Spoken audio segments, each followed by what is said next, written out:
오늘 1절 말씀이 이렇게 되어 있습니다. 안식 후 첫날 일찍이 아직 어두울 때에 막달라 마리아가 무덤에 와서 돌이 무덤에서 옮겨진 것을 보고. 아멘. 안식 후 첫날 일찍이. 오늘 말씀은 예수님께서 십자가에서 죽으시고 사흘째 되는 안식일 후 첫날에 있었던 일입니다. 그러니까 안식일 곧 토요일이 지난 일요일 새벽인 것이죠. 예수님은 말씀하신 대로 사흘 만에 부활하셨습니다. 예수님을 쌌던 세마포만 그 빈자리에 놓여 있었을 뿐 돌무덤은 비어 있었고 예수님의 머리를 쌌던 수건은 심지어 흐트러지지 않고 잘 개켜져 한쪽에 놓여 있었습니다. 이 빈 무덤과 잘 정돈된 예수님의 누우셨던 자리는 예수님께서 참으로 부활하셨음을 증거해주고 있습니다. 이 부활의 역사가 바로 안식 후 첫날에 일어났습니다. 바로 일요일 새벽. 그래서 기독교는 이 일요일을 주님께서 부활하신 주님의 날, 그 주님을 예배하는 곧 주일이라고 부르고 있습니다. 그렇게 주일이 찾아올 때마다 우리는 다름이 아닌 바로 부활하신 주님을 기념하고 그 부활하신 주님을 기뻐하고 예배합니다. 왜 초대교회 성도들은 이 부활의 날을 우리가 정기적으로 예배를 드리는 예배의 날로 삼았던 것일까요?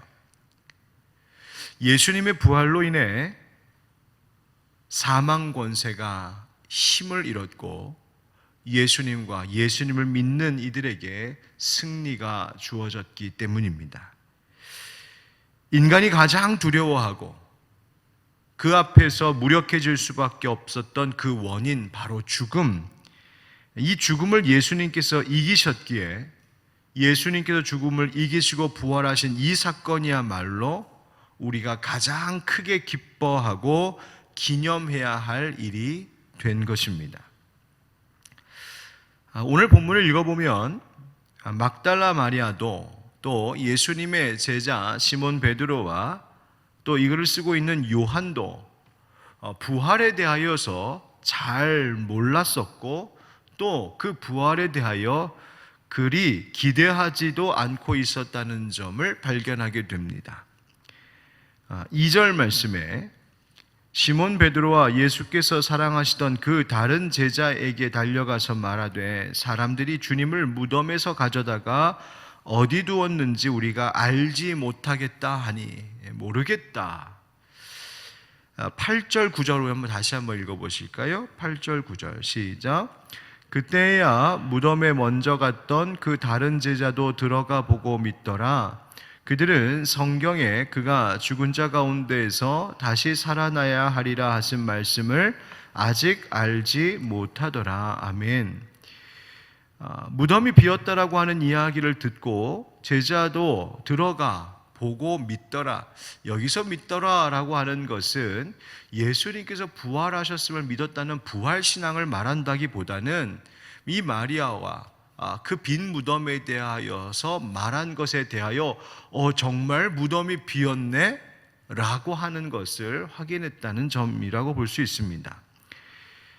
그러니까 예수님께서 부활하실 것을 이미 말씀하셨었지만 제자들은 사실 그것을 그 마음에 깊이 두고 있지 못했다는 겁니다. 알지 못하더라.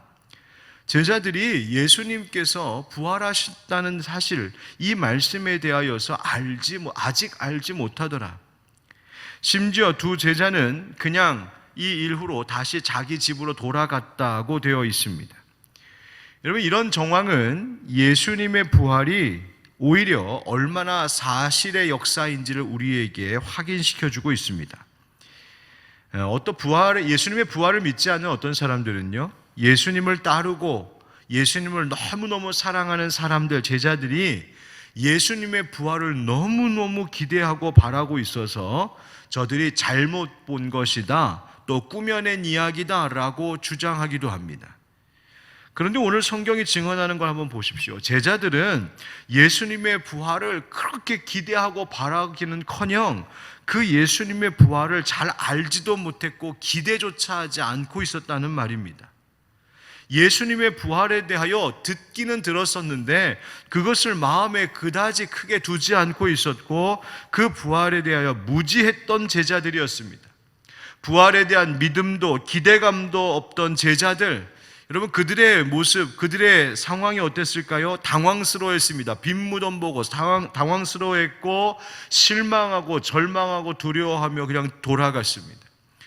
11절 말씀은요 이렇게 증언합니다. 마리아는 무덤 밖에 서서 울고 있더니 그냥 울고 있었습니다. 당황하고 실망하고 슬퍼하고, 여러분 이것이 부활의 소망을 알지 못하고 부활을 기대하지도 못하고 있던 제자들의 모습이었습니다. 당황하고 실망하고 절망하고 슬퍼하고. 여러분 그런데 그런 제자들에게 어떤 일이 일어났습니까? 바로 부활하신 예수님께서 먼저 막달라 마리아를 찾아오십니다. 제가 13절부터의 말씀을 다시 한번 읽어보겠습니다. 천사들이 이르되 여자여 어찌하여 우느냐 이르되 사람들이 내 주님을 옮겨다가 어디 두었는지 내가 알지 못함이니이다. 이 말을 하고 뒤로 돌이켜 예수께서 서 계신 것을 보았으나 예수이신 줄은 알지 못하더라. 예수께서 이르시되 여자여 어찌하여 울며 누구를 찾느냐 하시니 마리아는 그가 동산지기인 줄 알고 이르되 주여 당신이 옮겼거든 어디 두었는지 내게 이르소서. 그리하면 내가 가져가리이다. 우리 16절 같이 읽습니다.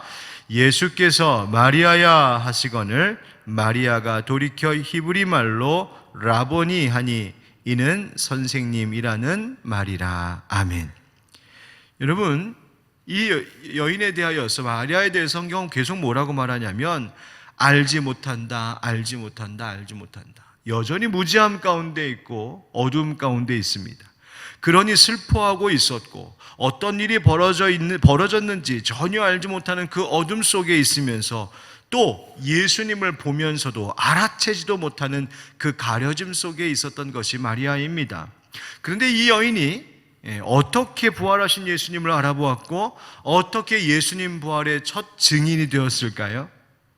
그것은 마리아가 노력한 것 아니라 예수님께서 먼저 마리아에게 말을 걸어오셨기 때문입니다. 어찌 울고 있느냐? 누구를 찾느냐? 그리고 급기야 예수님은 마리아를 부르십니다. 마리아야, 마리아야. 그 이름을 불러주시죠. 여러분 보십시오. 마리아에게 혹은 제자들에게 부활에 대한 믿음이 있고 기대감이 있고 소망이 있고 확신이 있어서가 아니었습니다. 예수님이 찾아오셔서 만나주시니, 예수님이 다가오셔서 이름 불러주시니 그때서야 눈이 열렸습니다. 라보니여, 이는 선생님이라는 말이라. 라보니여. 여러분 다른 제자들도 마찬가지이죠. 막달라 마리아를 통해 예수님의 부활하셨음을 전해 듣고 그리고 그들에게 찾아오셔서 그들 가운데 호련듯 서 계신 부활하신 예수님을 보고서야 부활을 알게 되었습니다. 18절에 막달라 마리아가 가서 제자들에게 내가 주를 보았다 하고 또 주께서 자기에게 이렇게 말씀하셨다 이르니라. 아멘. 내가 주를 보았다라고 하는 그 증언을 듣고서야 부활을 떠올리게 되었다. 여러분 정말 그렇습니다. 슬픔 가운데 있던 막달라 마리아, 아무것도 알지 못했던 제자들, 그들에게 소망이 어디서부터 시작되었을까요? 그들의 그 간절한 바람 때문에 소망이 시작되었습니까? 그들의 믿음 때문이었나요? 아니었습니다. 소망은 예수님께로부터 시작되는 것이었습니다. 소망이 누구에게로부터 시작된다고요? 예수님께로부터. 예수님이 부활하셨고 예수님이 찾아오셨고 예수님이 먼저 말을 걸어주셨습니다. 그리고 나서야 예수님 때문에 어두웠던 눈이 밝아진 것이죠. 여러분 우리가 기억해야 할 것이 바로 이것입니다. 언제나 우리의 삶의 소망은 내게로부터가 아니라 언제나 우리 주님께로부터임을, 주님께로부터 시작되는 것임을 잊지 않는 우리가 되기를 축복합니다. 우리가 주님께 믿음 주시기를 구하고 능력 주시기를 구하고 문제의 해결을 위하여서 기도합니다만, 사실 더 먼저 기도되어야 할 것은 나를 찾아오시고 지금도 나와 이곳에 함께하고 계시며 나에게 지금 말씀 걸어오시는 그 주님, 내가 그 주님을 배웁게 해달라고, 내가 그 주님께서 주시는 그 소망으로 일어나게 해달라고 기도해야 하는 것입니다. 주님, 내가 먼저 주님 만나기를 원합니다. 죽음의 이 권세를 이기시고 부활하신 예수님을 만나면 그 예수님께로부터 시작되는 소망으로 우리가 살 수 있는 것이죠. 생각해보면 바로 이 새벽이 그와 같은 시간입니다. 여러분, 초대교회에 남아있는 문헌인 사도전승에 의하면 초대교회 그리스도인들은요, 매일 이 하루에 정해진 시간마다 규칙적으로 기도를 드렸습니다. 그런데 그 여러 정해진 기도의 시간 중에 잠자리에 들기 전에 하는 기도의 시간과 동트기 전 닭 우는 시간, 곧 새벽, 바로 지금의 이 시간과 같은 시간에 기도하는 것을 매우 중요하게 강조했습니다. 왜일까요? 바로 이 동이 터오기 전 새벽의 기도의 시간은 죽음을 이기고 부활하신 빛이신 예수 그리스도께서 그 빛을 우리에게 마치 떠오르는 빛과 같이 비추어 주시는 시간이라고 여겼었기 때문입니다.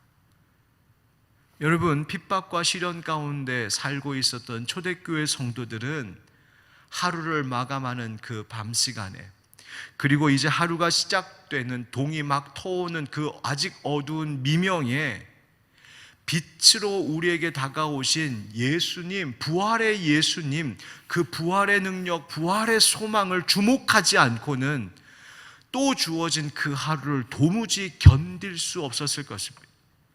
그들이 매일 그 고난과 핍박 속에서도 하루하루를 견디며 살아갈 수 있었던 힘의 원천은 그들이 워낙 정신력이 강해서가 아니라 아직 동이 터오기 전 그 어두운 새벽에 부활하신 예수님, 그분과 눈을 마주치며 다시 부활의 그 빛을 은혜로 머금으면서 그 힘으로 그 하루를 살아갈 수 있었던 것입니다. 여러분, 매 주일 우리가 주일을 맞이하듯 매일 매 순간 우리는 부활하신 예수님의 나를 찾아오심에 소망을 걸며 살아야 합니다. 언제 끝날지 모를 코로나와의 이 긴 싸움 속에서 사람들이 참 많이 지쳐가고 있습니다. 또 절망합니다. 또 이 나라의 지도자들, 또 지금 정치계에서 일어나고 있는 일들, 사건들, 범죄, 이런 것들 보면서 국민들의 마음이 무너지고 실망했습니다.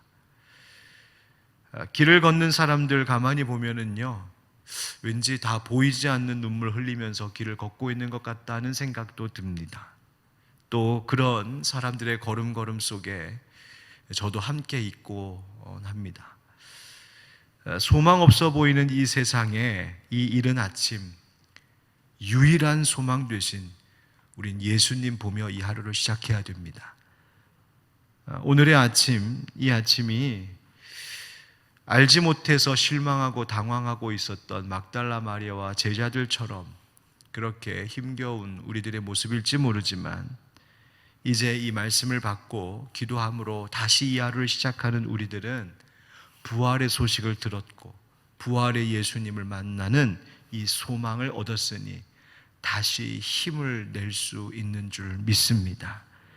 여러분, 모든 주일이 작은 부활절이 된 것처럼 오늘 동이 터오는 이 새벽의 시간도 부활의 소망이 떠오르는 축복의 시간임을 알고 마리아야 부르시듯 내 이름 불러주시는 그 부활하신 예수님의 음성 들으시길 축복합니다.